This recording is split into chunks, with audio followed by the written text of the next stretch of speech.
सारा देश में शिक्षा नीति एक ही होना चाहिए। গোটা দেশ জুড়ে একটি অভিন্ন শিক্ষানীতির প্রসঙ্গ তুলেছে বিজেপি। কেন এই অভিন্ন শিক্ষানীতি?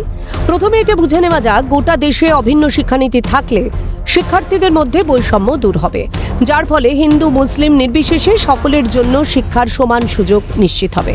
ভারতের প্রতিটা অঞ্চলের শিক্ষার্থীরা একই মানের শিক্ষা লাভ করতে পারবে, যা জাতীয় সংহতি ও প্রতিযোগিতামূলক পরীক্ষার ক্ষেত্রে সমান সুযোগ তৈরি করবে।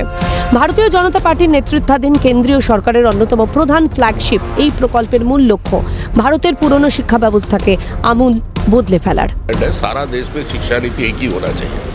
जो अल्पसंख्यक परिवार का लोग कोई मदरसा पे जाते हैं, वो ना तो कोई मैथमेटिक्स से लेकर साइंस या इंग्लिश वो सीख नहीं पाते, तो सारे राज्य में एक ही व्यवस्था होना चाहिए। अल्पसंख्यक परिवार का जो हो वो भी मेन स्ट्रीम पे आए, वो भी कॉम्पिटिटिव एग्जामिनेशन में सबका साथ भाग ले और आगे चला जाए। सार्वत्रिक रूप से उसका शिक्षा का भी एक ऊपर आना चाहिए। তবে এই নীতি প্রণয়নে কম কাঠখড় পোড়াতে হয়নি বিজেপিকে। যুগের পর যুগ রাজনৈতিক স্বার্থ সিদ্ধির জন্য ইচ্ছা করে পিছিয়ে রাখা হয়েছে মুসলিম সম্প্রদায়কে।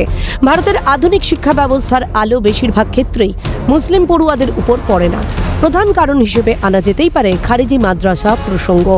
খারিজি মাদ্রাসা বা কওমি মাদ্রাসা এমন এক ধরনের প্রথাগত ইসলামিক শিক্ষা প্রতিষ্ঠান যা কোনো সরকারি বোর্ডের নিয়ন্ত্রণ ছাড়াই সম্পূর্ণ স্বাধীনভাবে পরিচালিত হয়। খারিজি শব্দের অর্থই খারেজ বা বাহির। এই ধরনের মাদ্রাসার ফান্ডিং সম্পর্কে সম্যক ধারণা থাকে না। এখানে গণিত, বিজ্ঞান বা ইংরাজির থেকে জোর দেওয়া হয় ইসলামী আইন, হাদিস কিংবা কোরআনের ওপর। বোর্ডের ওপর শিক্ষার আড়ালে এই খারিজি মাদ্রাসাগুলিতে মগজ ধুলাইয়ের কাজ চলে রাষ্ট্রদ্রোহিতার জাল বুনন। বুদ্ধদেব ভট্টাচার্য এই খারিজি মাদ্রাসাগুলির বিরুদ্ধে পদক্ষেপ নেওয়ার কথা বলেছিলেন তার সময়, কিন্তু পদক্ষেপ নিতে পারা যায়নি।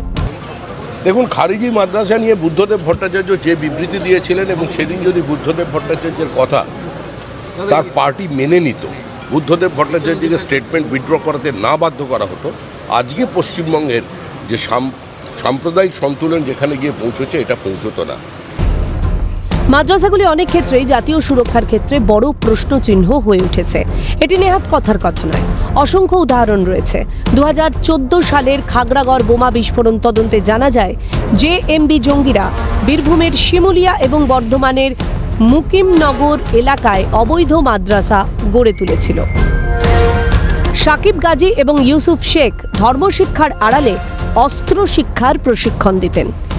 এ তো শৈলশিরার চূড়া মাত্র।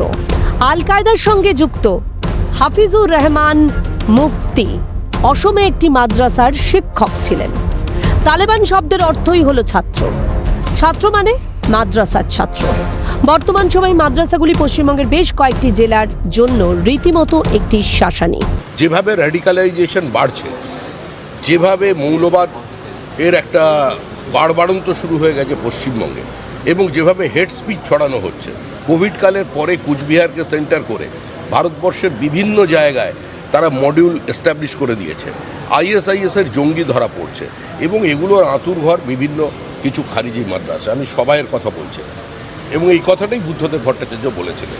অভিন্ন শিক্ষানীতির উদ্দেশ্য শিক্ষাকে একবিংশ শতাব্দীর উপযোগী করে তোলা, যা ভবিষ্যতে আত্মনির্ভর ভারত গড়ে তুলতে সক্ষম হবে। এর ফলে গড়ে উঠবে রাষ্ট্রহিতে শিক্ষা, বাড়বে দেশের সংস্কৃতির প্রতি টান।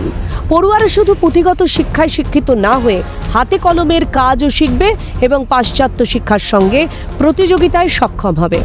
ইতিমধ্যেই ভারতের বেশ কিছু রাজ্যের অভিন্ন শিক্ষানীতি চালু হয়েছে। এবার পালা পশ্চিমবঙ্গের।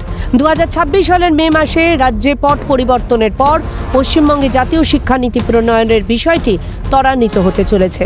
ইতিমধ্যেই পিএম শ্রী প্রকল্প চালুর উদ্যোগ নেওয়া হয়েছে, শুধুমাত্র রাজনৈতিক স্বার্থের কারণে এতদিন যা অধরা ছিল। ক্যালকাটা নিউজ।